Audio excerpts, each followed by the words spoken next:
What up? What up? What up? Turn your volume down, Jeff. Jeff is having some audio issues. Let's see if we can pull other Jeff in. There's the other Jeff. Hopefully how's that sounding? Man, that's better, man. Turn your iPad though. Turn your iPad sideways. These are this is called Religiously Incorrect Podcast Spectrum Stinks Edition. How y'all doing? I'm gonna speak to the people while our guest choir gets their microphones ready. You like the guest choir, they gotta maneuver the microphones in the drum set for like 10 minutes before they sing. Gotta get something to hold it up, but we're gonna make it work for now. Bear with us, Saints. Hey, everybody, tune in, tap in, hit the like, hit the share. It is the early edition. It's the fall edition of Sunday night service. Fall back, baby. Fall back. What's happening, y'all? How y'all doing out there? It's 8 p.m. Y'all click all them late saints that always be late to church and tell them that church has already started. Sunday night service is at a new time. Hey, my beard is popping, man. My wife told me I got bundles. You got bundles? You better make some money. You better get some Christmas money. You better make some holiday money. Yeah, you is. You got your father Abraham. You know what? When we did the roast the other night at Pastor Osborne's birthday party, I almost got on you and Eric and said I didn't know which one looked more like Papa Smurf. He definitely got some bundles, boy. Right. But hey, it's all good. How was your day today, Pastor Jeff? How's it going? Man, it was really good, man. I cannot complain, Doc. It was really good. I'm trying to see where I'm hearing everything from. It's coming out of everything. Well, we might have to. We'll take you. We'll take your other one out. And are you better now? Oh, yeah, that's good. That's good. Good. Okay. Yeah, we had to take you out. You were coming in double. So how'd your day go, man? Everything went well, man. You know, church was good. Still on that series, so it was well, man. I, went and done a couple communions, which was really well received. Went up to the hospitals, done some communions. So I know you was at the football game listening to. You did COVID communions. They let you do that? They let you do COVID communions? How does that work? Do you like pour it through a straw from outside the room and it goes in there? Well, just for your knowledge, they're shutting Trumbull down again on Tuesday. Wow. And now not St. Joseph's, but Trumbull completely. I wasn't going anyway. The Lord didn't tell me to go up in the lion's den like that. He didn't tell me to do that. It was good, man. I did go to the HBCU Classic. I literally just got off the road, in Canton. All I gotta say is we know why they call it the Battle of the Bands, because the teams the game was just, I love HBCU life and I really do love HBCU football, excuse me.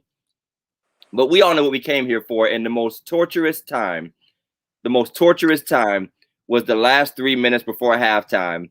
The bands are lined up, everybody's hyped. And there was probably 15 penalties and about 12 plays for 0 yards. And I mean, you want to talk about some mad folk. It's like, let the time run out. Just, nobody about to score. Old church brothers is up there like, just kneel down, baby. Just kneel. old ladies are like, just kneel, baby. But yo, it was all good. Hey, we love to see our black colleges and universities representing well. It was a record audience for the Black College Classic. So it was good. My boys, I'll put a picture up later on after the show. My boys got to meet David. Now I forgot his name. David Baker, who is the president of the Pro Football Hall of Fame. Okay, cool. Bro is huge and never played football in his life. I mean, never played for the NFL. Massive dude. And you want to talk about making my boys' day? He gave both of them an NFL pen right off of his suit. He gave them his pen and gave them both to him. And then he had an extra one. And it just made their day, man. So, my boys they got to see two heroes, the president of the Pro Football, and they're going to meet their favorite band, one of the singers from their favorite band, because our guest tonight are their favorite band. Good evening, excuse me, to TJ, to Tatum. Vonda, thank you for subscribing. I'm glad you came here for Red Hands. I hope you stick around for the foolishness. So on to the foolishness. Hey, Mr. Whitby. Speaking of football. Speaking of football and foolishness, I got 2 words for you, Pastor Jeff. Bishop Sycamore. Woo! Hot dog. Hot dog. What can we say about Bishop Sycamore and all the craziness and foolishness and I mean hysterically funny at times and hysterically sad at others, moments of inconsistency and guys running off the field giving their helmet. If that's not COVID worthy, giving their helmet to other people, if that is just not the most ignorance. The worst part was when the ESPN announcers literally said, like, we don't know what's going on here anymore. You know, we didn't verify these, recruits, these D1 recruits. And I do want to say this. I think in general, in our community, there's a lot of good intentions, but not good execution. Absolutely. And that just reached a level. We've done it in our neighborhoods. We've done it in our churches. We've done it in our, TJ said, I wish I could have played for him. I got NFL dreams. Listen, let's sign my son up. I do believe there are good intentions there. And I think sometimes we see a model of something that could work and has worked somewhere else. And we try to duplicate it without dotting all of our I's and crossing all of our T's. Or maybe things are in process or people can't be counted on or somebody said they do and things should be done. And now instead of maybe stopping and just saying, you know what, this shouldn't go forward until things are together, you kind of push forward and hope they come together. But when you call an ESPN and saying, I'll take a game on national TV, it was 3 days after you already had a game. After you already had a game at Harding, you play Harding and Ursuline. And then, my thing is, like you just said, there's a lot of good example, but they literally took over from a team that had already shut down. So the example that they were following was already bad. No, it's the same people, Pat. It's the same people, Jeff. Right. They say to switch roles. They like switch roles. And so what I believe is that there probably is, and I can say there is a need for that. Obviously, players are trying to sign up. Players want to be on a team like that. So there must be a need for an online school. But that one probably ain't the one. Why don't ITNT just get a football team? Bruh. You mean ITT Tech? Yeah. They got shut down, man. They got shut down by the government. It shut down? Yeah, I was working for the state. Hey, I wrote all them contracts, man. They was taking all kind of money from the taxpayer, man. Okay, let me stop before I get sued. So, no, but for real. But they had cats that had graduated from other schools, and I don't know how this system works, but here's what I will say. We like to pork out one guy, and unfortunately, that the team of administrators or coaches that are being interviewed that did the program, they're getting the heat. But let's be honest, this is a systemic failure. Absolutely. If there's something wrong and the state's not stopping it, if there's something wrong and there's not investigations going on before these people get on TV or whatever, and that might actually have saved them and the young men from embarrassment. So obviously something else slipped through the cracks. 1 or 2 people did not just literally, a lot of stuff has to happen for you to do that. As well as parental, because parents should have been, come on now. If I'm sending my son anywhere. But some of these parents, man, they might have been in a tough spot and this was a last resort or a last solution. Maybe their child escaping a bad situation, wanting to get them away from gang life. And let's be clear, maybe getting out of this was a better option for many people, even as crazy as it looks to us. And we're just, how social media is. We just go in. But at the end of the day, you don't know what some of these young men might have been saved from and what these men in their lives, despite those mistakes. But, come on, man. ESPN, no address, ice rinks, libraries, filings. There's a lot of blame. Every time I see a big issue, I'm just like, yo, what else is involved in this? But that's going to be the new meme, the new joke. They got crying Jordan faces on Bishop Sycamore helmets. They got, Before we move on to our guest, I just want to bring up the fact that, my man Drake dropped the album with, I don't know, his album cover is about goofy as all life. But it can't be any goofier than Lil Nas X and pregnant Nas X, Lil Nas pregnant X. I mean, I can't. I literally, personally, I can't give him any more attention because he's trolling. Yeah, he's trolling. He's trolling, and people are taking the bait. And I commented on one person's page about it. One person asked, "What do you think about it?" And the one thing I did say was, number one, I personally do not care. There have been provocative. Come on, man. We grew up on Madonna and Prince. Prince was running around with high heels and a thong on stage when I was a kid. So we have all been subject to things. Some of these rock bands were doing like devil worshiper, occult stuff on stage, drinking blood.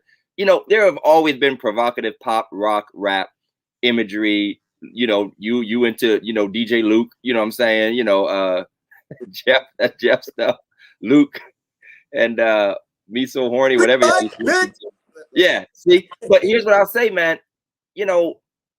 I think Christians are becoming more for what they're against than what they're for. And all we do is wait for the next thing to get up in arms about, and then forget about it 6 weeks later. And then there's the other super deep people like, there's an agenda. I'm like, how about you work on all them young ladies that's getting pregnant for real, like in your family and in your church? Come on, son. Why you talk about this picture, this Photoshop? How about you work on that agenda with, young ladies that need guidance, young men that need guidance, neighborhoods that need fed? I wish the church would talk more about what they're for than keep taking the bait, man. They're trolling us hard. And all we're doing is selling these cats albums. Absolutely. Years ago when I was young, when the gangster rap was going crazy, there was a dude on TV who bought a bunch of Snoop Dogg albums and then got a steamroller and drove over them, like in LA. I think that was Tupac, though. It was Tupac? Okay. And it was like, he bought them. You put money in my pocket. Right. It makes no sense. So yeah, we gotta. I mean, I'm not saying calm down. We definitely be prayerful. Definitely show our kids the right. Let's stop pretending. I love it, Pastor Osborne. Hey Tatum, good to see you. All right, let's knock out these sponsors right quick and then bring in our guests. They're waiting patiently. Our brothers waiting patiently for us. We want to thank our guests, our sponsors, of Religiously Incorrect, because they pay the bills around here. Phillips Care Cleaning Service. They do residential, commercial cleaning. Matter of fact, I got a house that needs cleaned real soon. So call Fernando at 330-219-7916. Check out Phillips Care Cleaning on Facebook. You already know what they do. They do a great job. If you live in the Mahoning Valley, you already know that they do excellent. And while you're at it, fall is coming. Get your leaves cleaned up, get your yards kept, get everything taken care of and trimmed, because the Phillips family of businesses, they do lawn care as well. Starting at $30 weekly, bi-weekly, monthly, mowing, edging, trimming. They'll haul away debris, cut down limbs. They really do it all. And Fernando's doing an awesome job of bringing together various contractors and business owners in the Black community to build out a network. If you call this dude and say, I got a building house problem, he'll find someone or contract somebody to get it done for you. So before you go somewhere else, check out the Phillips Care family of businesses. And we appreciate you for being the sponsors of Religiously Incorrect. I want to start off our intro with a promo video that I made with pirated video clips that I found on YouTube. Without Fernando said, we get your dog also and put it in your house. Jeff, remind me to tell you about the dog story. Somehow a dog ended up in the house. You can't make this stuff up, as Tony Brown would say. So we want to introduce our guest. Hey, if you're watching, like, share Religiously Incorrect podcast. Make sure you subscribe, Facebook, YouTube, Twitter. We have what has become one of my favorite bands, my family's favorite band, and they're going to be performing live in Warren, Ohio on Sunday, September 12th. Stand Up Warren. Stand Up Warren, Mahoning Valley, Youngstown, Ravenna, Akron, Niles, Western PA. Akron, everybody come on in. Cleveland, come on down 422. Come on down 422. Shoot, Hickory. Farmington. Where's the Amish people at? Middlefield. Bring your buggies. We got buggy parking. Preferred horse parking. They'll be live in concert right here And I made a little promo video that's been playing on our church page. It's got about 4,500 views, so I am expecting 4,500 people to show up, even though they probably won't, because y'all know how Facebook views do. So I'll just let the video play itself. Go ahead, Big Mike, make that happen, and then we'll introduce. Be alright, be alright, be alright.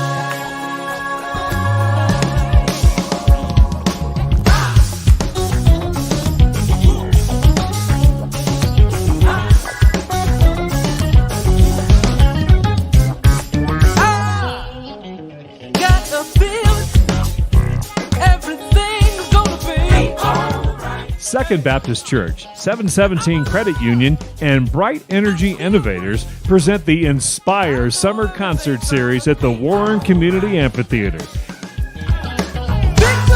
is mine, it's my season.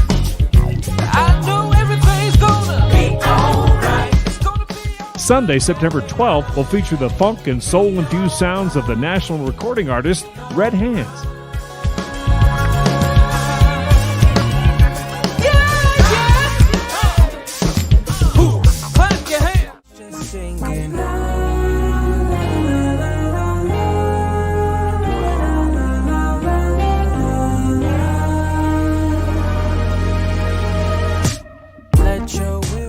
Tickets are only $15 per event. Students are admitted free with a paid adult admission. Tickets are available at secondbaptistwarren.com or by calling 330-393-0802, Monday through Friday from 10 to 3. Again, that phone number, 393-0802. Let your will be done.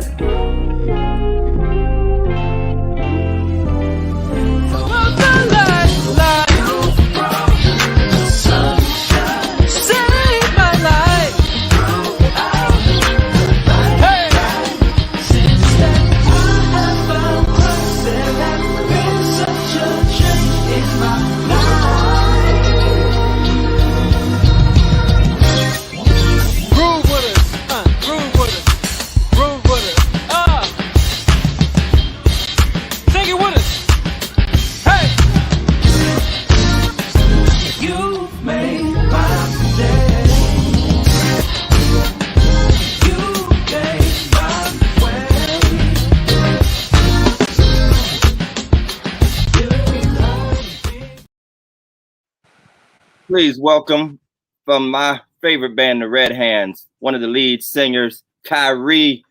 Bring him in, Big Mike. Everybody give it up for Kyrie. Give me them hands. Yo, come on. Let me get him. What up? How you doing, my man? Man, no complaints whatsoever. How y'all feeling? Y'all good? Man, we wonderful, yes, sir. Man. Yes, sir. You happening, Doc? Nothing much, man. Nothing much. Just taking it easy. Getting ready for the 12th. We about to have a good time, man. Bruh, Cool. I got introduced to you guys opening for PJ Morton in Akron. Might have been 3 or 4 years ago. And I was just getting hip to PJ. And y'all got on and just I was like, who are these dudes? I'm looking on Spotify while you're in the set. I'm a amateur, I'm a PK, every preacher kid is an amateur musician. Love live music, love groovy music. I'm a mint condition, Tony Tone. Yes, sir. Band, give it to me straight. And you guys made it happen, and I've been following you and my family. We're the type of people that we love to enjoy life. We love the groove. Music is like the soundtrack to our life. And you guys definitely put it out there. Funky, soulful, clean. Your cover of Happy Feelings. I tell my old heads about it. I'm like, look, if y'all like Frankie Beverly and Maze, you need to check this out. Bump this in the Cadillac with the ragtop. Yeah, bump that boy.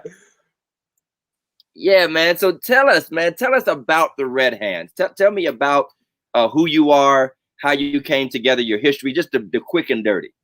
All right, so we are a group of 6 men who just love God and who love music, all styles of music, all backgrounds of music. A lot of us grew up in households where, like you said, we listen to Frankie Beverly on Saturdays while we cleaning up, or we listening to the Gap Band. You know what I'm saying? You never knew. DJ Rogers, the Winans Commission. You never knew who was going to be played on the Saturday morning. You knew you was going to be cleaning on Saturday morning, but you never knew who was going to be played while you cleaning on those Saturdays. So we just, like I said, a group of 6 men who just love God and love music overall.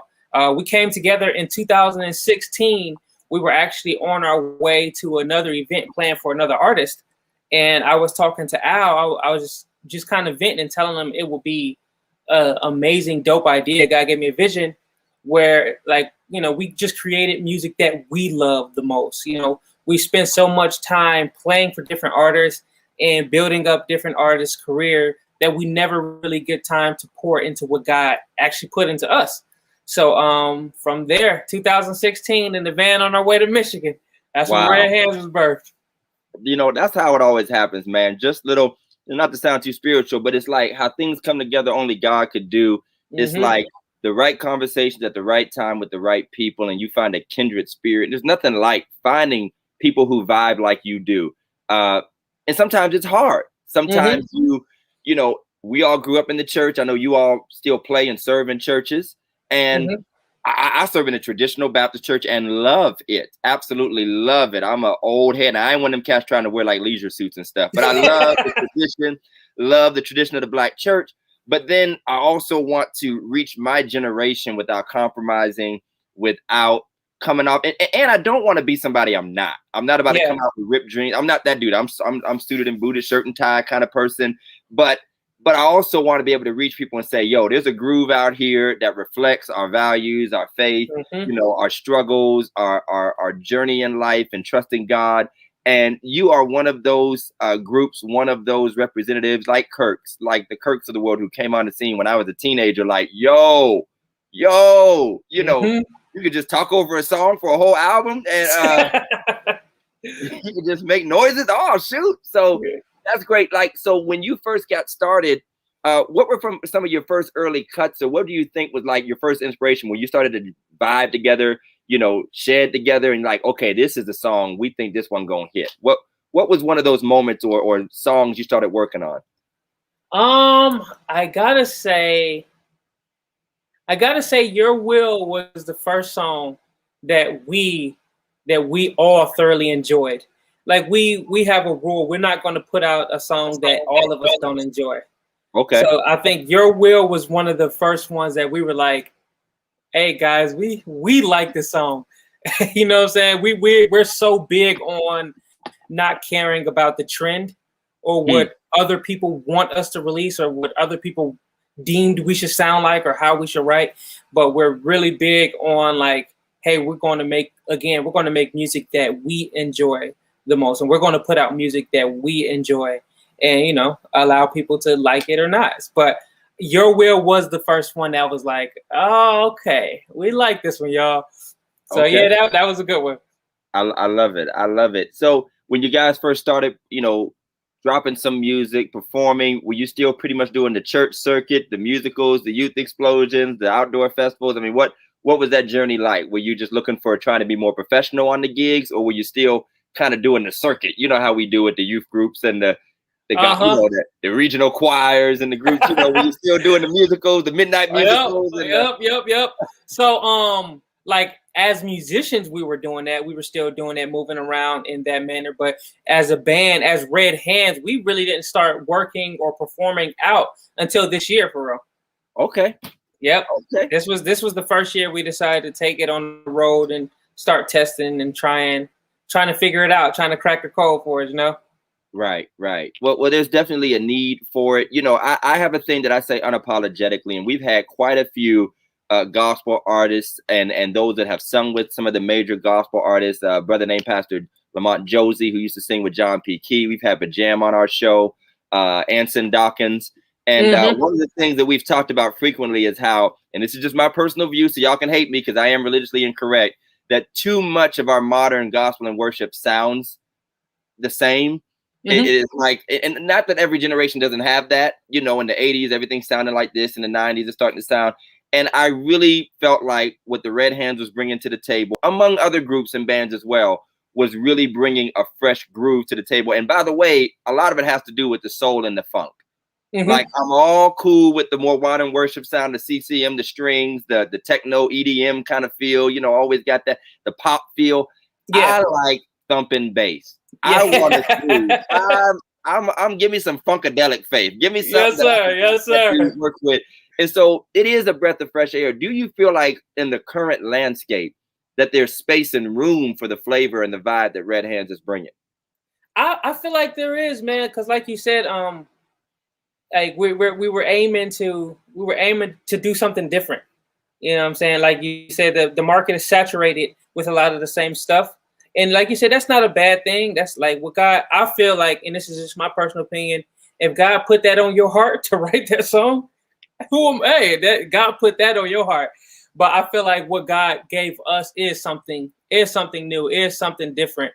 And I think it's finally starting to catch on. You know what I'm saying? Okay. I think our consistency of, like I said, not going against the grain, not falling into the trend. A lot of times artists can get caught up like, oh, this sound works for radio, or you find success when you do this type of sound. And then they wind up falling into the same river as everybody else, because, you know, they're trying to find what works. They're trying to find the success, right? Opposed to just being yourself and just creating what's on your heart. And like, gotta line it up exactly how he wanted to. All you gotta do is be yourself. You know, I feel there's an advantage, quite honestly. And how old are you, Kyrie, if you don't mind me asking? How old? 30. Okay. Oh man, you little young buck. I'm 39. I look young, but I'm 39. Mike is about 72. My producer, he's up to 60. He'll be back. Jeff had a little technical difficulty. He's coming back. We told you this is the Spectrum Stinks edition, but we just roll with it. But I actually count it a privilege to, number one, be raised to love old soul music and old style of especially Black music, whether it's the Black gospel sound. You know, so that's going back to Mahalia, Aretha, James Cleveland, the Hawkins singers, all of that, the old choir sound, the big choir, and then the secular, the Stevie Wonders, the the Lionel Richies, of course, Michael Jackson and all that. And there's a generation that was not raised on that. That was not their soundtrack, you know. Yeah. And Sunday night, my dad's a pastor. Sunday night, after the gospel, has went off the R&B station, the Black station. Then they start to slide into the Anita Baker and the Quiet Storm and the Secret Garden and all of that. But that informs our flavor and our flow. So do you feel it's an advantage to be exposed to that kind of music and have that kind of depth that goes back? 100%. A lot of our music is based off of feeling. Like we create music that we want people to feel.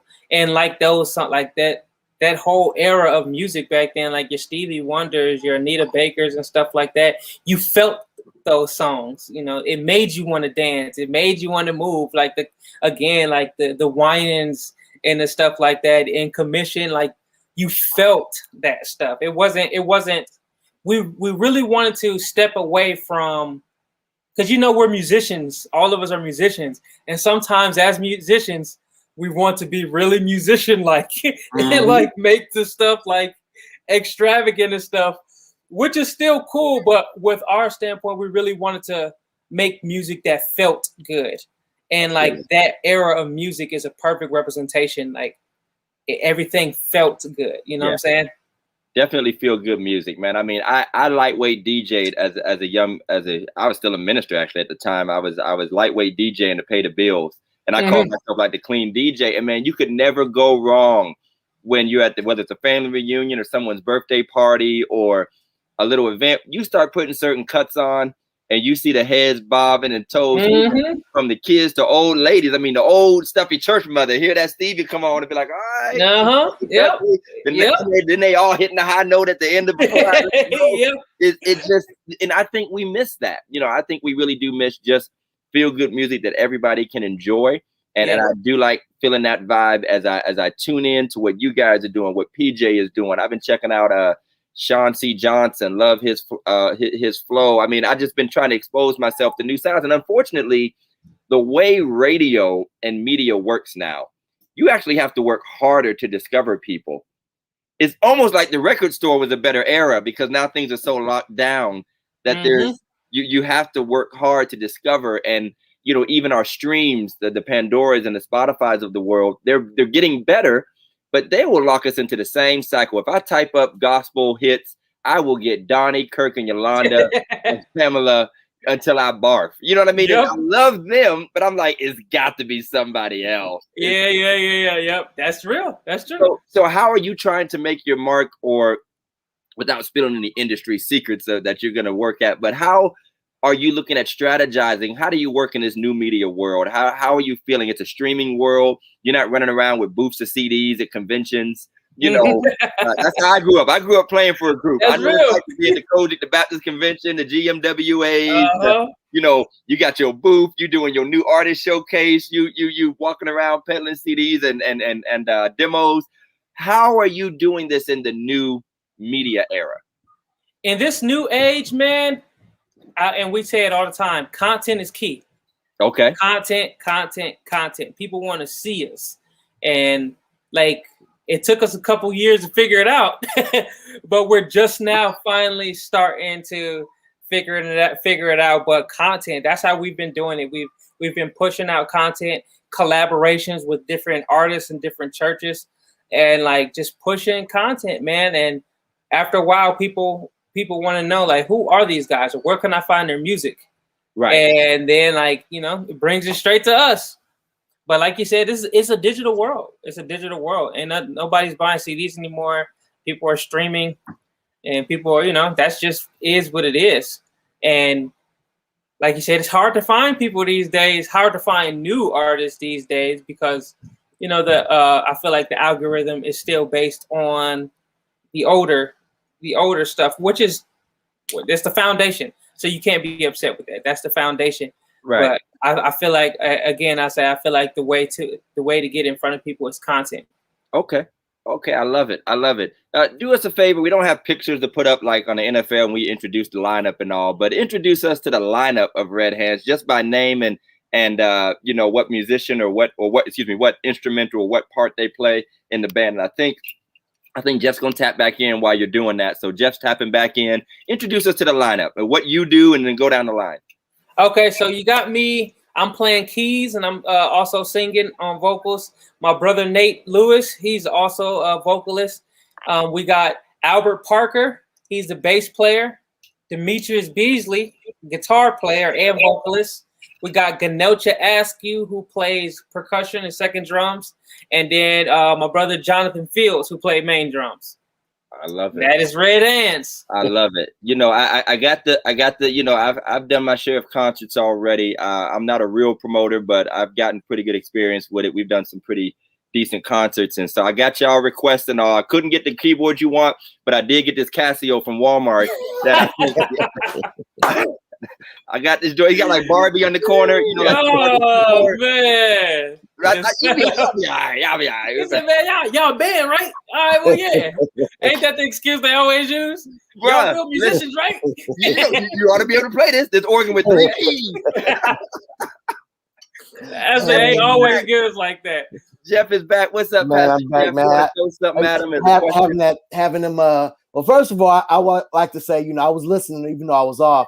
And yes, when Pastor Todd came back from PJ Morton concert, he's like, man, you got to check out Red Hands, man. You got to check them out, man. I'm like, man, everybody trying to listen to Red Hands. Well, that's Jeff listening to Too Short. Jeff still listening to Too Short and Luke. And, listen, man, I checked y'all out, man. It's crazy, man. I can't wait to get to the concert, man. Listen, tell me, I heard y'all came up with the name from Psalms or something like that, from the Psalms. Yeah. Can you tell me that story?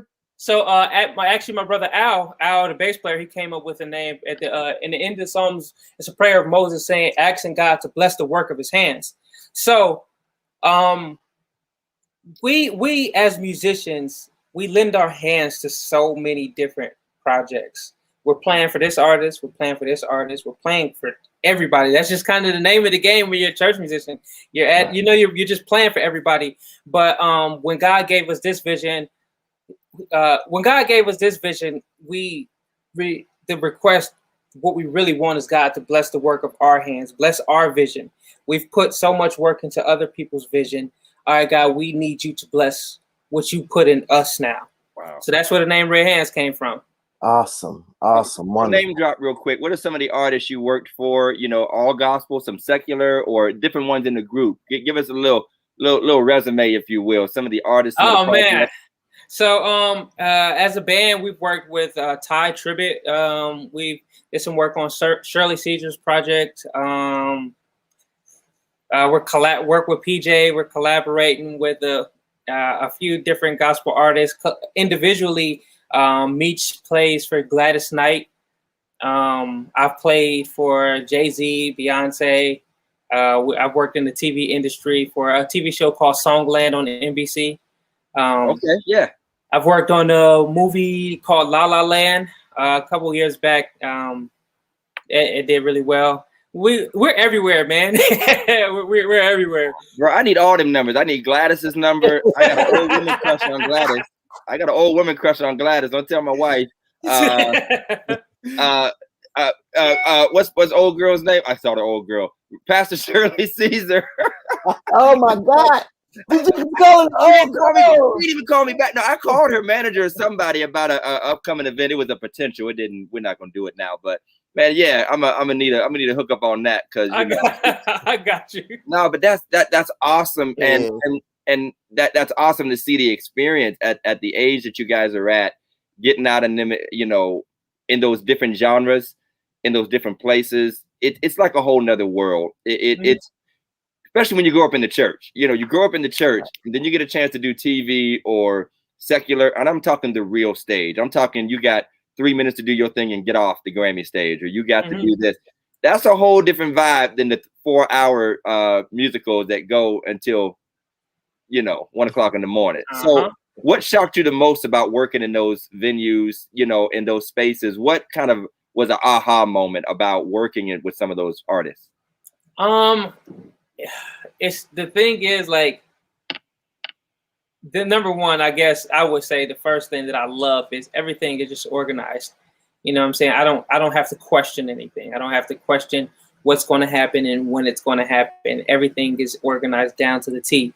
And then the second greatest thing is, like, none of these artists are bad people.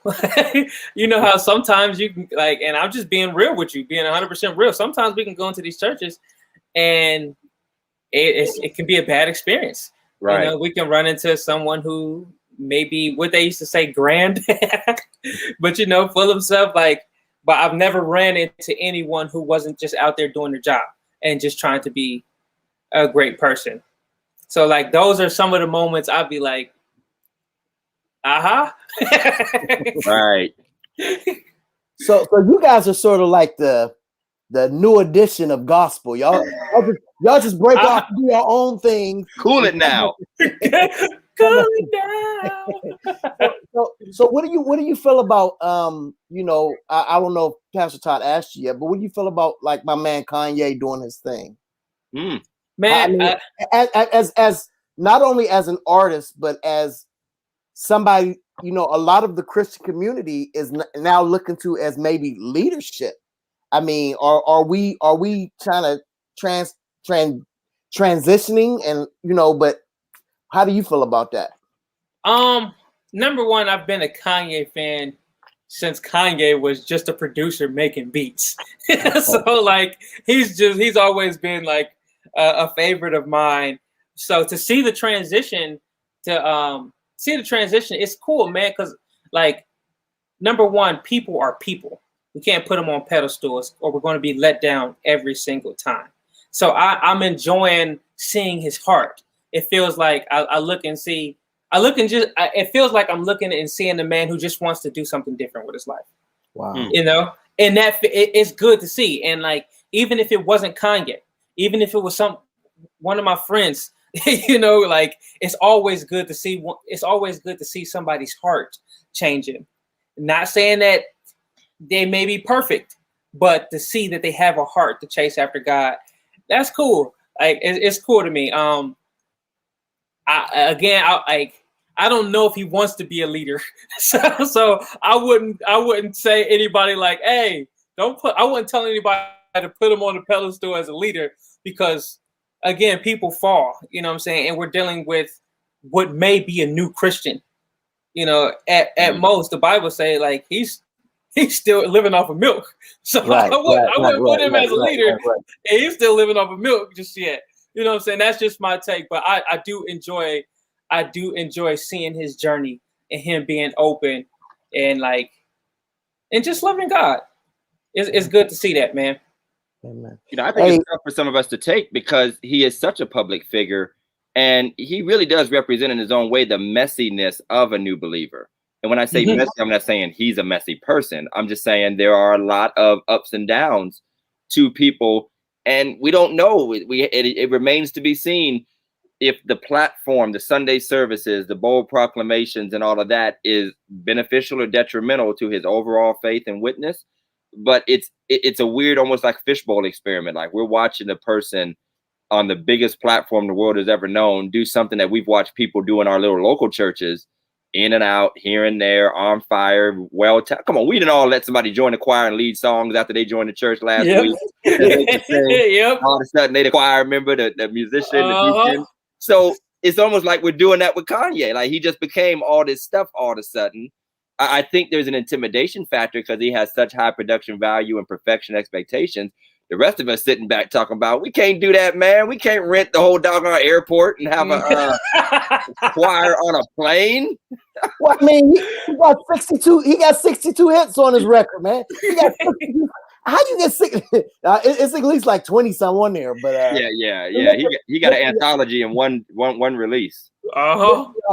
We do have some tickets to give away, correct? We have tickets to give away. I just did a share, another share. I want you to tune in, tap in, whether you are a regular or whether you are a first timer. If you are going to be anywhere near the Warren, Ohio area, the Youngstown area, we want you to be with us at the Inspire. Now we call this the Inspire concert. Second Baptist, the church that I'm blessed to pastor. I thank them for their seeing the vision of, and I hate to use this phrase because it's more than reaching outside the walls. We love to say that. We going outside the four walls today. I love the fact that they're helping me to promote culture. We believe, and I don't mean this to be funny, but we believe in paying artists and paying our own, and not just trying to do the chicken dinner joint where you're going to come in here and sit around for 3 hours and we pass you a couple quarters and a chicken wing. And they see the need to expand the horizons of what we normally associate with church. And that includes the Red Hands. Now, last time we had Ariel, one of our local artists who does jazz, R&B. I mean, she killed it at the Amp. She absolutely blew us away. Before COVID, we had nationally, actually internationally renowned jazz trumpeter Sean Jones, who is a native of Warren and a personal friend of mine and a hero of our city. And he just did a phenomenal job. And we had an arts and culture night. And so the Inspire concert is designed to do just that, especially since we've been shut down and locked away for so long. Right. We took it outside and we decided to use our Warren Community Amphitheater, which is a beautiful venue. And it's a huge venue. So it's going to be the church crowd in a huge venue, but it makes it safe, makes it secure. We can social distance. I like to consider like a family picnic. It's like a family picnic. We can groove together, buy some hot dogs. My church ladies, you know, the kitchen committee going to be out there with the hot dogs and the pop for $1. You know how we do. And just vibe out. So we want to give a shout out to the sponsor of our ticket giveaways. The sponsor of our ticket giveaways is Converse Tees. You can check them out at conversetees.com right there on your screen, or call 330-299-5166. Look them up on Facebook, Instagram, Twitter, or Pinterest. Converse Tees.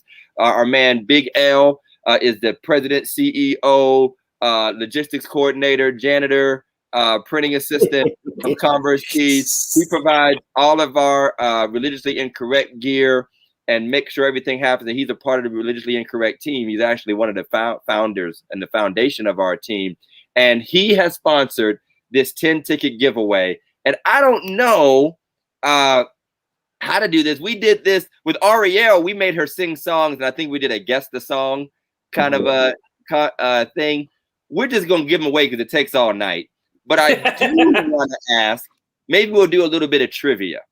I'll do a little bit of trivia, and whoever answers would be the ticket winner. Now, if you win a ticket, you can either call the Second Baptist office this week. We're closed on Monday because of Labor Day. Got to give my staff the day off, or Miss Janice will kill me. She's my veteran secretary, and she'll kill me. So she gets Monday off. Everybody gets Monday off. But you can call Tuesday through Friday, and they can either hold it for you at the gate, or you can arrange to come pick it up. Or if you like, you can donate it to somebody. Maybe you know you won't make it, but you want to make sure you bless somebody with the ticket. Now, if you don't win a ticket, make sure you buy a ticket. They're only $15 at BaptistWarren.com. Please don't be asking me on the slide to just slide you some tickets. All right, pass it on roll like that. We take credit, debit, cash, checks, but make sure your checks aren't rubber. All right, just make sure your checks aren't rubber. The Lord is not pleased with that. Okay, I got one. I got a couple quiz questions for our viewers. If you're just tapping in, here's my first question. Whoever answers it gets a free ticket to the Inspire concert with Red Hands. My first question is, how many members are in Red Hands? How many members are in Red Hands? If you know the answer to that, all you have to do is look at the graphic on this video and count how many Negroes you see in the picture. If you know, Pastor Tatum got it. Pastor Tatum, you coming through this week? Is you coming down? Hey, if Pastor Tatum comes in, oh wait, I think Yvonne actually beat her on YouTube. Yvonne Baker, Minister Baker, beat her on YouTube. Baker.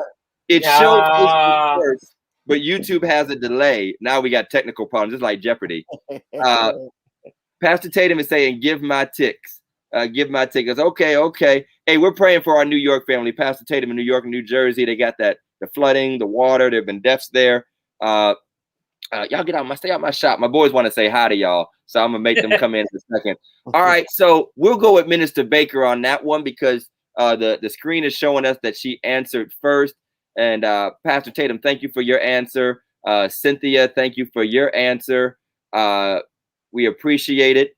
Vonda could have won, but she's in Portland, Oregon. You can fly in. We love you in Ohio. We'll put you up somewhere. We'll let you stay one of the missionaries or something if you want to come in next week. So we got one. Okay, I got one more. Got one more. You can't do them all. I got to do one. Okay, go ahead, Pastor Jeff. I got to do one too. What church is sponsoring? What church? Church is sponsoring Red Hands. What church is sponsoring? What church is sponsoring? And y'all better know it. Listen, my members better know it. Oh, it's gonna be some meetings. It's gonna be some letters. We gonna open up on Monday, bruh. What church is sponsoring? Second quiz question for a free Red Hands ticket.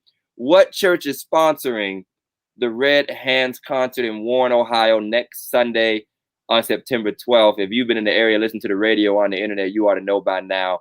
Go ahead, somebody pop an answer in. What church? If you already answered, you can't answer again if you already won something. But if you didn't win and you want to answer, pop in real quick. I got another quiz question ready to go, and then we're just gonna start passing them out to whoever says I want one. It's pretty much what I'm gonna do. What I'm gonna do. What church is sponsoring? We're waiting on somebody to answer. Sometimes there's a delay, so we'll see.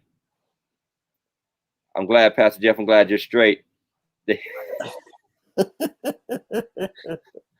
Like the Hill Baptist Presbytery on the side of the road. Hold my mule, Pentecostal Assembly of Jehovah's Witness. All right, Sister Janet got Second Baptist, and that's one of my members. But I'm definitely gonna give Sister Janet credit for answering. She gets a free ticket. You could choose what you want to do with that ticket. I think she won last time and donated her ticket because she wasn't able to come out at the time. But Sister Janet is our winner on that one. All right, let me hit it up real quick. For those of you that actually watch the podcast and have watched this podcast, I got a good one. What's the name of our producer? What's the name of our producer on the podcast? He always comes at the end. He don't be talking about nothing. He just be in here making noise, always coming in with these weird questions. He better have a weird one for Kyrie. I know that. He always come in with a weird question. At the ask Kyrie, what was the first song you ever sang in your life? Listen. I wish I had it for you, man. Okay, Cynthia got it. Mike Morris. She gave your government name. She gave the IRS is coming to look for you name. No, we usually go by stage names because you don't know who watching, you know. So Big Mike Marsh is our producer. Sister Hill, Sister Cynthia, thank you for tuning in to Sunday night service. I'm missing Sister Della Cruz. Where's Lady Charlene at? Probably gonna come on at 9. At 9 o'clock. It's probably gonna come on at 9. All late church folk. All our regulars gonna come on at 9, and we're gonna be gone. Late church folk. Yeah, this was our new time. We put the word out, but you know how? Hey, listen, you know the funniest thing about this HBCU game is the whole stadium was outside for almost to the second quarter because black folk do not show up on time. This game started at 4. They should have told us it started at 3. They know good and well there ain't enough time at a church to go to Golden Corral or Red Lobster, take a nap, take our church clothes off, and then drive to camp. They should have known better. Or they should have put like a praise and worship group up for the first quarter. Yeah, bring it in, usher the people in. That's it. Absolutely. Yes, Lord. Them ladies came with their fashion purses, had to put them back in their car. They were all mad. They couldn't bring their Gucci and Burberry in. It was a mess, man. Black folk everywhere. We can't have nothing. Okay, I asked Kyrie, and this will be my last giveaway question. Then we're going to give away some more later on at the end of some of our favorites. I asked Kyrie what was the first song they really vibed to, that they really released and really loved. And he told us the name of that song that they really loved, that Red Hands just felt like they had a breakthrough. They wrote the song. They started performing, releasing it, put the single out. Who remembers the name of that song? It's one of their songs. If you look them up on Spotify or Apple Music or any of your platforms, YouTube Music, you'll see it at the top of, because it's one of their most popular songs. Who remembers that song? There it is. There it is. Our Portland Connect. Our Portland Connect got it. Cynthia got it too. Your will. Your will. That is awesome. That is awesome. So we got 4 tickets out. If you wanted to donate it, Vonda, if you want to be in town, we'll make sure that somebody, I love giving away tickets to young musicians, young people who are interested in music, or even just for our neighborhood. Thank you, Vonda. We're going to donate it. If I can get a young family or somebody to come and experience and have a good night out, we'll make sure we bless them. So thank you. We want to talk a little bit more with Kyrie before we go about Red Hands. For those of you tuning in, we're talking with Kyrie, one of the lead singers of the Red Hands, one of the newest, freshest gospel bands out hitting the scene. It's really hard to just call them gospel because they're inspirational, they're soulful. I really believe that their music speaks to the soul. I guess, what do you see long-term, Kyrie? You're 30 years old. You've been at this. You've been playing probably all your life in church and for bands and for groups and doing this. You've already started to get on some of the places that many people would like to be. Where do you want to be? What would you like to do? What role would you like to settle into? Because you don't want to gig the rest of your life. You don't want to be one of them old players, like this my hit. The leisure suit. Y'all remember this one? Yeah, leisure suits and stuff, the all white linen. I don't want to be that guy, man. Sandals with socks. Yeah, I can't be that guy. But I really the end goal is just to help others grow. As you know, we're independent. We started our own label, Black Suit Music, and we operate everything through that.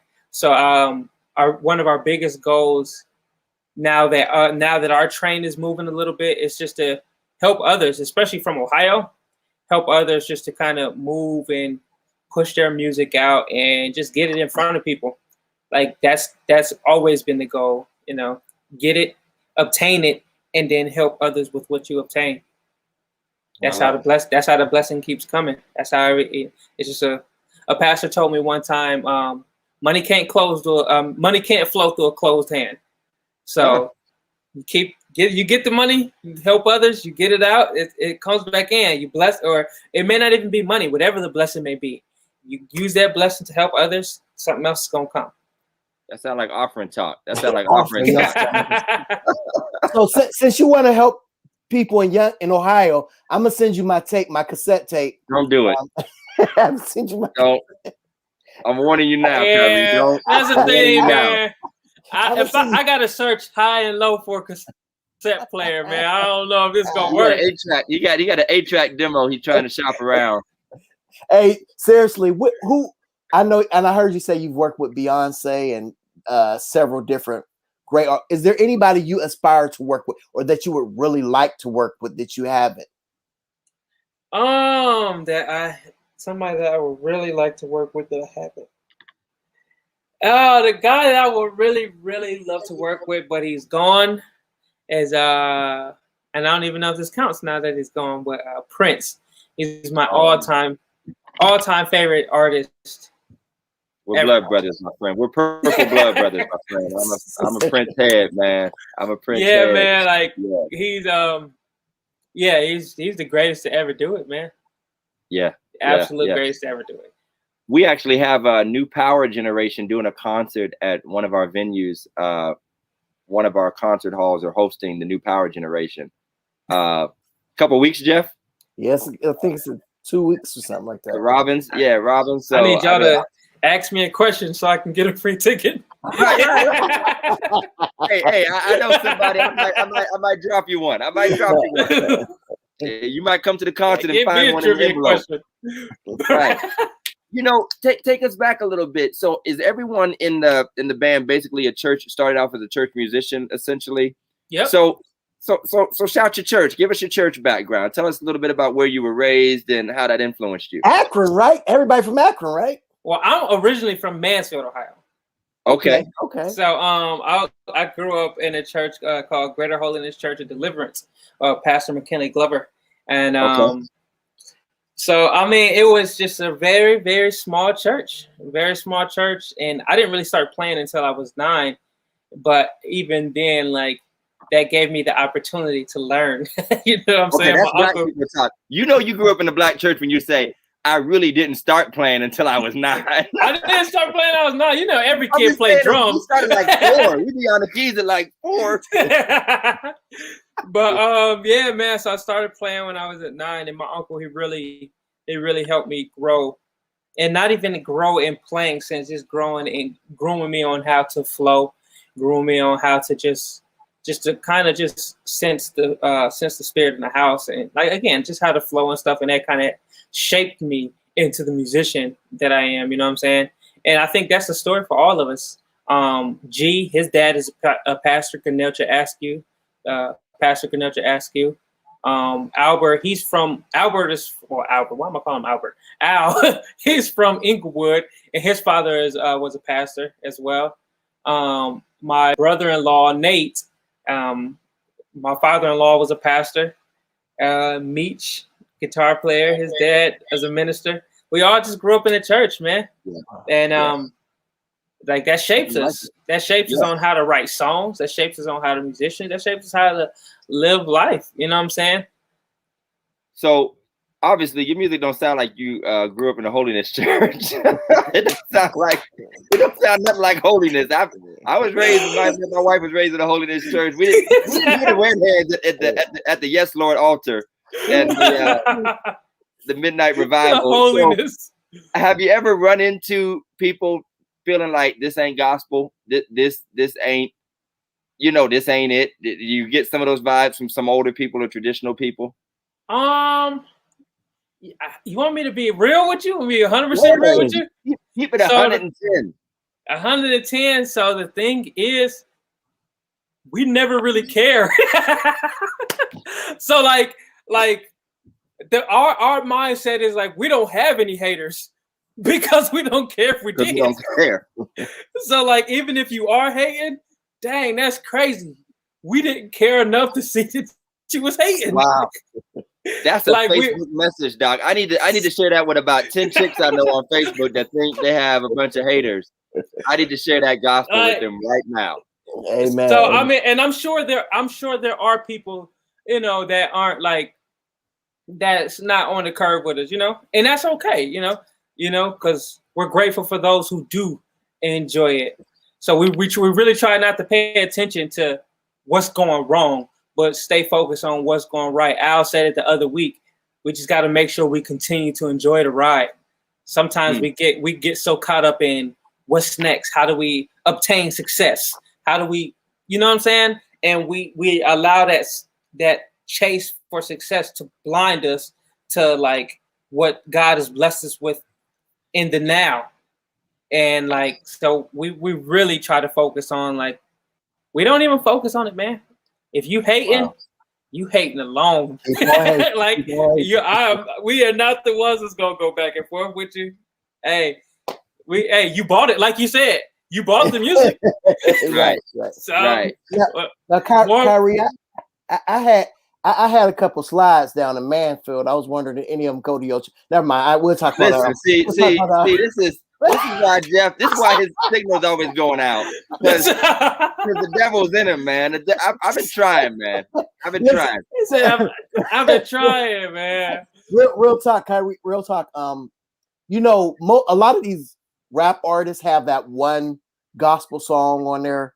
You know, on a junk. You know that. Gotta thank God for all these hoes and all these. Yeah, gotta thank But would y'all ever, you know, since y'all are such funk, y'all had a funk, y'all ever like go back and do like some old classic hymnals, or would you just like throw one on there just for the?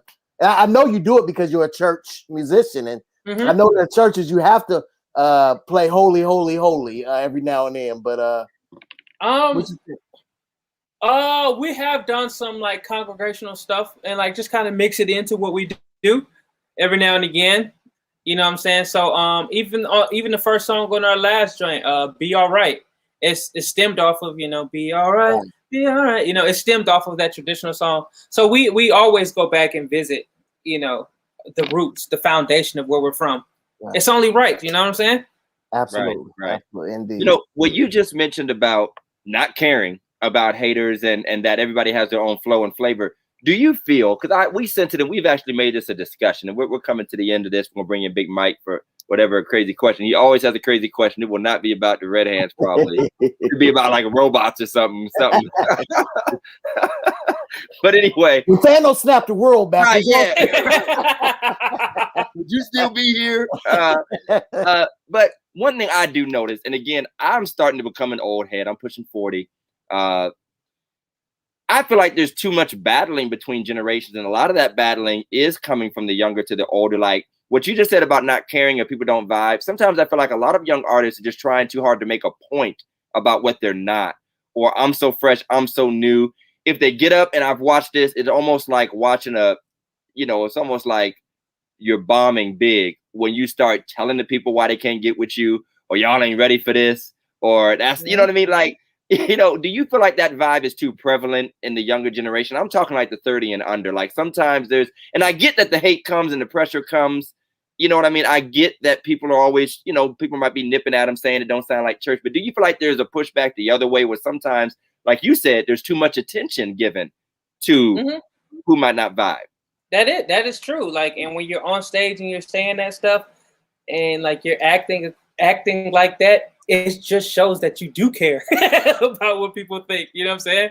So like I really want, man, the generation, and this even bleeds over into my generation. Like if God gave it to you, then he gave it to you. He's not gonna put something in your hands that's not gonna resonate in the world. It may not be that crowd that you're in front of right now, and that's okay. But there's a lane for everybody in everything. You know what I'm saying? There's a lane for absolutely everybody. And when you truly understand that, you tend to that lane. We say it all the time, like, you know, you got to stay in your own lane. We all driving to the bank. We're just in different lanes. So, right. I love you know it. what I'm saying? Like you just have to stay in your lane and truly operate in what God gave you. And you can't be angry with people who don't like your music, or who are not really feeling what you do. That's okay. You're not the only artist in the world that they don't like.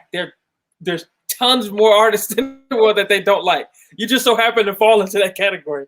Right. But again, you can't man, you got to understand that it's okay. Everybody is not going to like what you do. And that's all right. That's all right.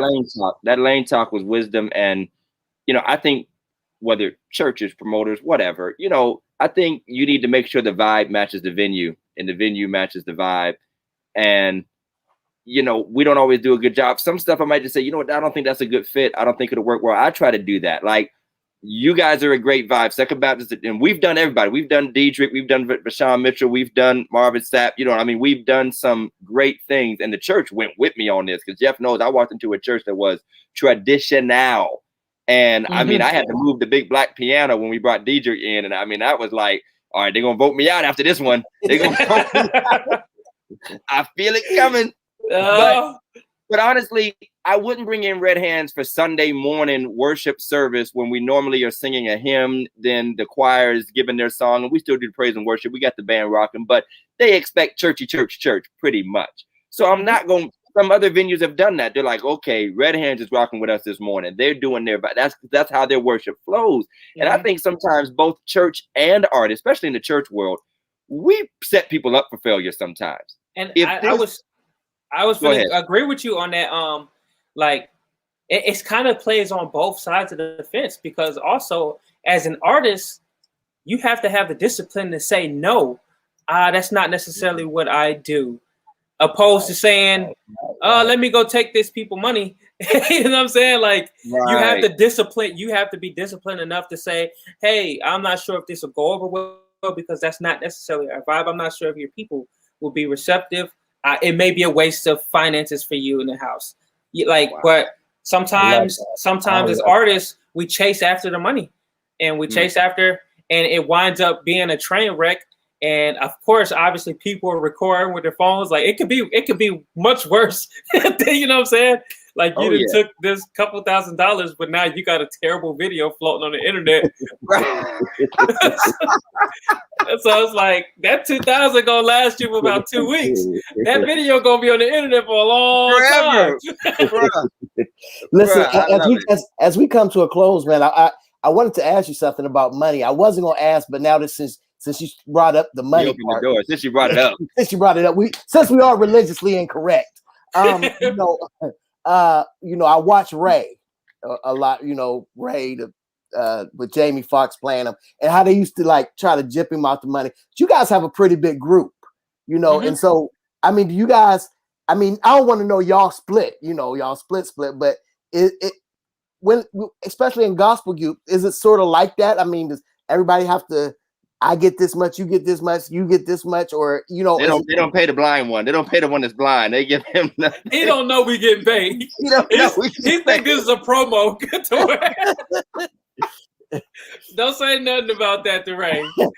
Right. No, with us, like from the beginning, like we're brothers, man. We're family. Like our families spend time with each other. Our family babysit each other kids. So we take that to heart. So we split everything down the middle. Unless one of us invested into getting us there or something, or you know what I'm saying, like that. Hey, he paid for the rental car. He blah blah blah did this. Let's give him that first. But after that, like we it's not about that's one of the biggest downfalls when it comes to group. It's always money. Yeah, it is always money. So like we got to eliminate that. And my final question is, which church or preacher still owe you money? There it is. We know it's one. We know it's one out there. I have my checks ready, but I know everybody don't. So y'all, I'm gonna send you a factual list. Everybody always has one. Hey, I got one. I ain't even got a group. Yeah, it'd be sometimes you be like, it's all right, man. Just keep it. Right. That's it. It's all right. I call one dude for like a year, man. I'm like, bruh, I need my 300. Bruh. I need my 3. Yep. He said, bro, that $25, I need that bad. Man, that's nuggets and fries for the kiddos. Yeah. Come on, that's out to eat day. Listen, all day. Listen, Kyrie, we appreciate you being Thank you so much, man. Thank you guys for having me. Man, I just want to kick it with y'all, man. Let me know when y'all having the next Red Hands kickback so I can just sit in the corner and chill. Yes, sir. Man. Yes, sir. You know, the wife, okay, I got to bring in, before I do my final ad, come here, Ethan. Ethan has been doing backflips over here since we went live. So, first of all, let me take this Browns hat off and throw it on the ground. I love that, baby. I love that. Yes, sir. First of all, Ethan, this is Kyrie. What up, One of man? the lead singers. Go ahead and say what you got to say. What you want to say? I don't. Do you like their group? Yeah. What's your favorite song, Ethan? Grace. Grace. Oh, you're a Grace. smart man. Listen, Smart I'm man. trying to get him to sing me a verse at the concert because he gets down in the car, but then he gets shy. But they have become great fans. And I'll be honest, I'm proud to have music I can share with my children that I'm not ashamed of. I don't have to like cut off the bad part. And you know, like, all right, let me look for the radio edit. Elias is upstairs somewhere. But Ethan and Elias, they are like your number one fans. They love Red Hands. I cannot get away from it in the car. Man. And, what you know a little bit of it? You know the song? Yeah, How's it go? I know. Lord, we thank you. Yeah. How's it go? All right, I'm about to throw you out the I chair. was going to say, if he starts singing Jonathan McReynolds' Grace, Right. we're going to have to have a talk. No, but I wanted to make sure he got a chance to say Yes, hi. sir. He's gonna help me introduce y'all on next Sunday. Yes, I'm sir. gonna let him help me introduce Red Hands, and we're gonna vibe on the side of the stage while they vibe out. Okay? Come on, you're going to have to come on stage with us, man. Come on stage. You wanna and kick stage it with him?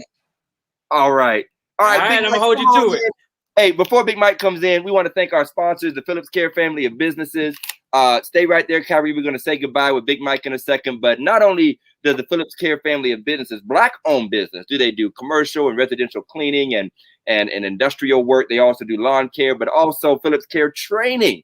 They do physical training, physical fitness. They are the new owners of High Street Fitness in Cortland, Ohio. And so if you are in need of getting your fall body right because it's too late to get a summer body, maybe you want to get your Christmas body right, you know, whatever. If you just want to lose the weight before you gain it back on Thanksgiving, go check out Phillips Care training. Call my man, Mike. Look up Phillips Care training online. Check out High Street Fitness in Cortland, and they will get you right. They're going to kill you first. Come say hi, Elias. Come on, you missed it. Come say hi real quick. Come say hi. Come on through. What up, man? It's my older boy. What's your favorite Red Hand song? Grace. He like to see Grace. We're going to have to re-release this song for y'all because we You got know what? another version. I think they're telling me that they're going to need a lot of grace in their lives. Give All you right. a heads up. They give me a heads up. Come on, Big Mike. Come in and shut us out. Shut us down. Thank y'all for joining us. This was our new time, 8 p.m. I know the Saints going to show up talking about how y'all doing this evening, and we're going to be logging off. But Big Mike, what's happening, bro? Right, Kyrie, thanks again, man, for coming on. Appreciate you, brother, for taking Man, the time thank out you. and blessing us. Yeah. No weird questions tonight, Todd and Jeff. Oh, I was ready too. I was ready. I was ready. Man. But I'm over here thinking about aliens and everything. I was ready. I'm like, as wild as they gonna get, I'm ready for Nah, nothing too crazy tonight, man. But how does a small-time musician from Mansfield end up making it big, working with like Beyonce, Jay-Z, and TV shows and things like that? How'd that happen? Honestly, networking. When I was coming up, and they used to laugh at me when I did this, but when I was coming up, any musician that come to town, from Warren, like Youngstown, like Garrison and Neville Sisters and all them stuff. Oh, yeah. They used to come to Mansfield, down to Mansfield and stuff. I used to get everybody's number. Everybody. Okay. I didn't care who it was. Right. But like I used to get everybody's number. So in that kind of stress, when I turned 18, I moved down to Columbus, still in the same mind frame of networking. And a lot of these people that I met years ago, like started working at a higher level in the industry. But like I've always kept that relationship with them. And it's never been a, hey, can I get something? It's always been a, hey man, just checking in on you. Hope all is well, blah, blah, blah. Right. And then when I started building my own brand as like Black Suit Music as a musician, I kind of started circulating through Instagram. And I went out to LA. I used to go back and forth to LA all the time and just like stay on a friend's couch just so people could see my face. Like I wanted to work in the industry. And like they be like, "Hey, you live here?" I'm like, "Yeah, I live lying out of my teeth." yeah, I live here. Yep, I live here. Yep. Live on that couch. Yep. So like I used to fly myself back and forth like all the time, and I started working with this guy named Damo Farmer. Great bass player, amazing bass player, and we were working with an artist named Paula Abdul, and that was my very first opportunity to like just arrange her show, like bring her show to life. And he called me for it, and I'm excited. Like, all right, cool. This is my first chance to just do anything. So I'm just trying to impress him. So he'll send it to me. I'm knocking these arrangements and stuff out like in hours just to show him like, hey, I'm ready, bro. Do it, right, so like right. I'm just working hard. So we finished that, and then some time it went by or whatever, and I'm just kind of back in Ohio. Same thing, back and forth, going back and forth. And I remember my church I was playing at, they had just got a new keyboard. And like I used to go up to the church and just like program the keyboard, just learning, like because in that industry you have to know what you're doing. You can't come in guessing. So like I'm just always preparing. I would go up to the church like, all right, cool. This is how you do this. This is how you do this. And then I started learning. Usher, his show. Like I had like an MP3 of his whole set. So I started learning his show, whatever, and just learning it. And then literally a week after. Like I learned the whole show and programming. Damo called me back. I was like, "Hey man, you trying to go on tour with Usher?" And I was just like, "No, I'm not. I ain't trying to go on tour with Usher." But in reality, I'm trying to go on tour with Usher. But no, so I started working with Usher. I started touring with Usher, and still flying back and forth, like using my own money, because in that industry. A lot of times, if you don't live in LA, they'll be like, "Oh, we'll just find somebody in LA. It's just more convenient. We ain't got to fly nobody out. We ain't got to get no hotels, blah, blah, blah." Right. And so I'm like, all right, cool. I'll just keep on just paying for my own self, get my own hotels, just keep doing it. That's cool. And then after the third show or something, Usher came up to me like, "Bro, I know you live in Ohio." It's like, it's okay. Like we're just like, don't worry about it no more. We're just laid back. And like that was the start of my career, man, from Usher to like Jay-Z. It was like a snowball effect. It just kept rolling from there. And now we're here. Story. Yeah, great story, man. That's cool. That's real cool. Yes, sir. Yeah. Now what Terrell would say, the grind, man, the grind. Right. Yes, sir. It's real. Okay, one more quick question. I'll let you go. What are your thoughts on the Donda album? Have you listened to it all yet? I have listened to it all. I was really anticipating it. I almost flew out to both of those listening parties. I like it, man. Like I was telling them, I've been a Kanye fan since he was just making beats for Jay-Z, and like I've always been a fan of Kanye. So like I've stuck with him through every phase. You know what I'm saying? So like this one is refreshing. It's still It's not a Christian album. Like it's not the Jesus is King. You know what I'm saying? But it's still like it's not late. It's not late registration either, though. It's not late. Yeah, it's like it's he's on a new wave right now. I like it. I dig it, man. I dig it. His production is always amazing. He always makes great choices as far as production, as far as writing. He's top 5 rappers to ever do it, to be honest. Oh wow. Okay. Top 5. I've listened to it once, but it's like 1 hour and 45 minutes long. So definitely an hour. Yeah, you just gotta play it in your sleep. Right. It's over an hour. We played it in church Sunday. We played it in church this morning during the service. So during the offering time. But yeah, it's decent though, man. It's decent. Right. I don't know yet. I got to give it one more listen. And it's like, people wanting the old Kanye. Dude, the old Kanye's not coming back. That's over. He's on a whole new level. He's trying something different. He's not coming back to the old Kanye. Yep. It'll never happen. All right. That's all I got. Turn into, I don't want him to turn into one of these Sly Stone people that like becomes like a recluse and like shows up to half his shows and plays one note and then leaves because he's already basically doing that. You know, that's how Sly Stone was at the end, man. This cat, he didn't even show up to the Grammys. They did a tribute to him at the Grammys. He just walked out, played one note, said one thing, and just walked off the stage. It's Sly Stone, man. What you like? He's like, I don't have anything else to prove. Right. What do you want from me? Right. What do you want from me? I'm perpetually high anyway, so I don't understand what you want. I do want to close out with this. What can we expect next Sunday? Oh man, y'all can expect just a good time. We are going to have a good time. We're going to sing some of the favorites. We're just going to vibe, man. We're going to vibe and have a good time in the Lord.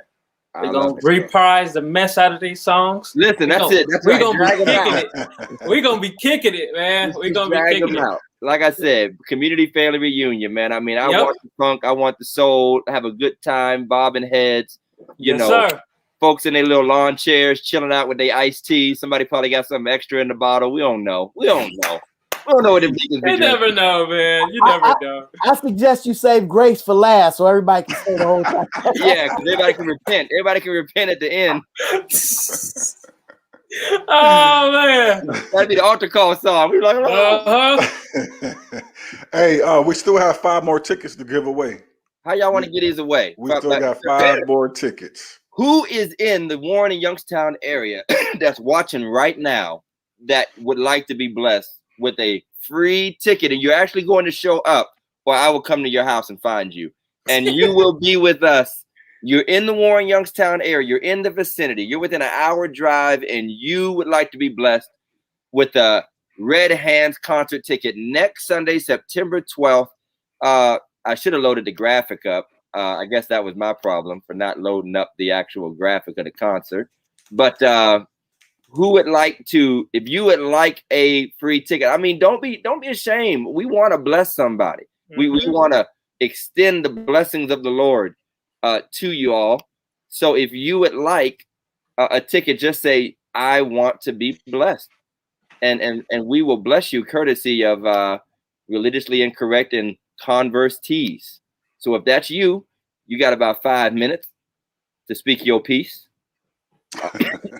Do you have an idea? Is there somebody that we know of? Excuse me, I'm coughing. That we need to hook up, Big Mike? Is there somebody you know of?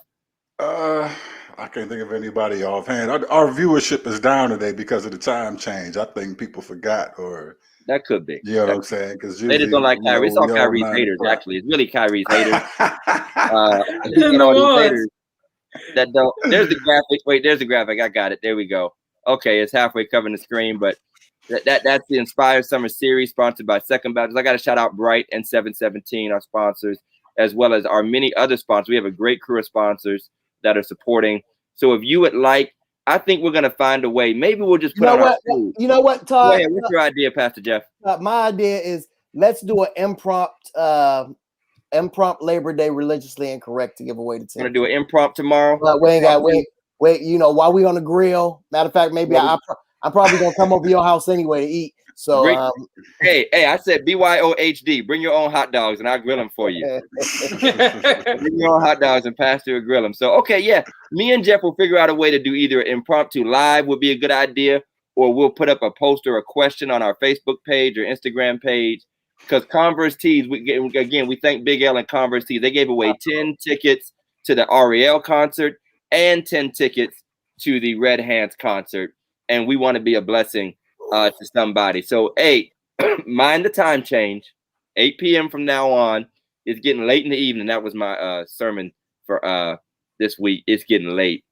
It's getting late. I feel like an old church mother all Sunday long. It's getting late. But we got to move up to 8 p.m. for logistical reasons. Sunday night service can't be going up past 10. You know, our kids got to go to school in the morning. So thank y'all for joining us. Who joined us at 8. Anything else, Big Mike, you want to add in before we go? No, that's it. Hey, see y'all next week, same time, 8 p.m. Appreciate it. Stay on real quick. Play us out. Y'all have a good week. Peace, y'all. Yes, sir.